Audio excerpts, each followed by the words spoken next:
Hello students, welcome to medical Vidyarthi online education. आज हम पढ़ेंगे आपके सोशल फार्मेसी का चैप्टर 5 जिसका नाम है health system and national health programmes.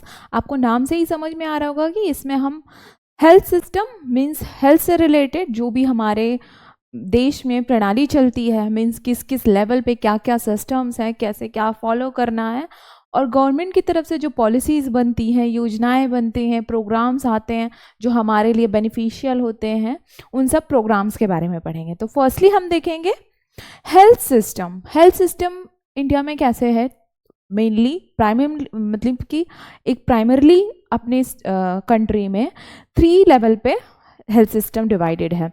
Firstly central level, secondary state level and third district level. District level पे और सब डिविजन्स हैं, उसे हम आगे ब्रीफ में देखेंगे। फर्स्टली हम देखेंगे कि किस बेसिस पे इन चीज़ों को बांटा गया है। According to WHO, health system is the sum total of all the organisation, institutions and resources whose primary purpose is to improve health. According to WHO means WHO organisation है, वर्ल्ड हेल्थ ऑर्गेनाइजेशन। उनके हिसाब से इसे किस लिए बांटा जाए या क्यों बनाया जाए, सिंपल एक ही एम है, इम्प्रूव हेल्थ। हेल्थ इम्प्रूव हो, दवाइयाँ सब तक पहुँच सकें, ग्राउंड लेवल तक पहुँच सकें। ऐसा नहीं कि आप हायर लेवल पे हो तो सिर्फ आप तक ही सुविधाएं हैं, इसलिए हेल्थ सिस्टम बनाया गया। Health system includes health activities, health program, institutions, hospital, clinics, primary health care, centers and policies expressed by the government to deliver optimal health care to its citizens.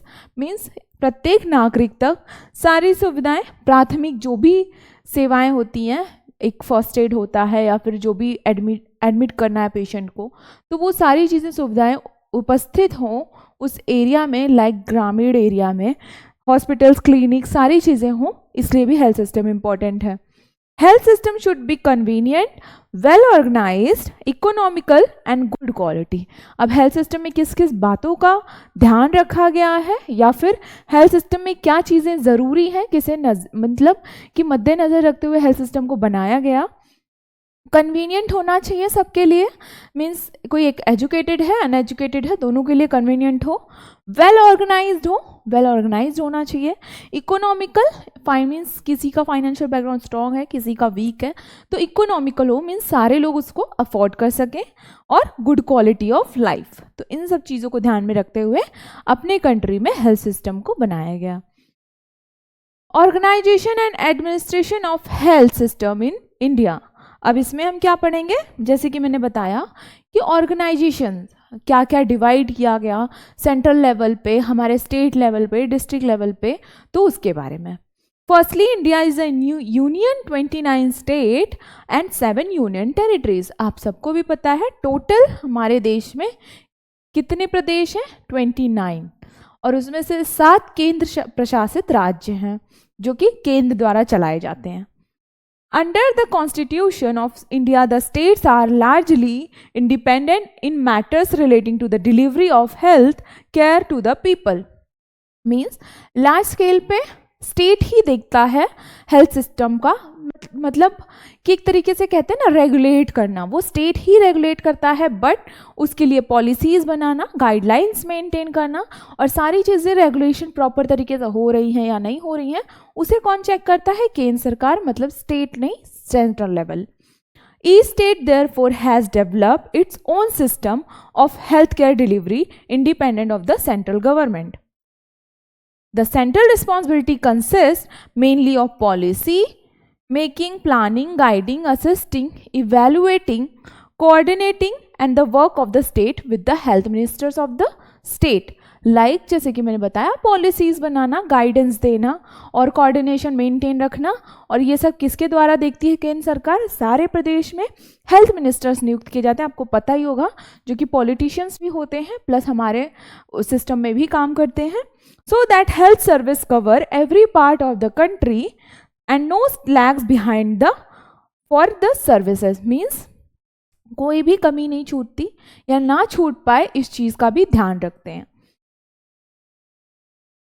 अब सेंट्रल लेवल पे हम देखेंगे central level पे किस तरीके से classify किया गया है और कौन कौन उसमें इंक्लूड होते हैं या फिर कौन कौन सारी चीज़ों को रेगुलेट करते हैं, ये जानेंगे। अब आपके मन में आ रहा होगा कि डीफॉर्म लेवल पे ये क्यों समझना ज़रूरी है। इसलिए समझना ज़रूरी है कि आप पेशेंट को काउंसिल करते हो, उनके लिए गवर्नमेंट क्या सुविधाएँ ला रही है, क्या चीज़ें करना चाहिए। मीन्स आगे इसके चैप्टर है आपका फार्मा इकोनॉमिक्स, तो फार्मा इकोनॉमिक्स में होता है कि कैसे कम पैसों में ज़्यादा सुविधाएं पेशेंट को मिल सके। ये सारी चीज़ों के लिए आपको अपना हेल्थ सिस्टम और नेशनल प्रोग्राम समझना ज़रूरी है। तो सेंट्रल लेवल पे हम देखेंगे, central level consist of mainly 3 organisation. Firstly union ministry of health and family welfare, directorate general of health services and central council of health. यहाँ इमेज में भी यही दिया है मैंने पिरामिड के तरीके से। फर्स्ट कौन आता है आपका ministry of health and family welfare, second कौन आता है डायरेक्टरेट जनरल हेल्थ वेलफेयर और third the central council of health and family welfare. तो ये 3 ऑर्गेनाइजेशन सेंट्रल लेवल पे हैं। अब हम देखेंगे union ministry of health and family welfare, जैसे कि आप इससे पहले सुने, उसका क्या काम है या वो क्या करती हैं, तो हम देखेंगे और उसके अंतर्गत कौन से और ऑर्गेनाइजेशन सब डिवाइडेड हैं वो जानेंगे। The Union Ministry of Health and Family Welfare is regulated by the Cabinet Minister.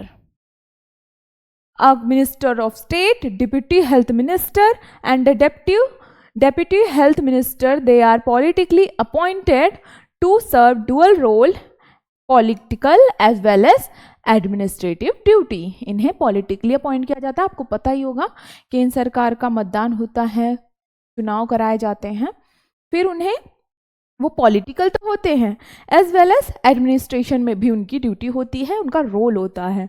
Organisation क्या क्या है at present?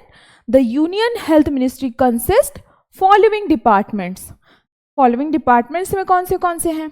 Department of health, department of family welfare, department of Indian system of medicine and homeopathy, जहाँ से homeopathy से related जो भी medicine होती है, जो भी कोर्सेज होते हैं, उनको रेगुलेट किया जाता है। डिपार्टमेंट ऑफ हेल्थ रिसर्च, जो भी हमारे यहाँ मतलब कंट्री में जो भी रिसर्च या फिर कहते हैं ना कि अनुसंधान बनाए गए हैं, एम्स वगैरह है, उनके रेगुलेशन के लिए ये डिपार्टमेंट है, जहाँ पे पढ़ाई के साथ साथ रिसर्च भी होता है, हॉस्पिटल्स भी होते हैं।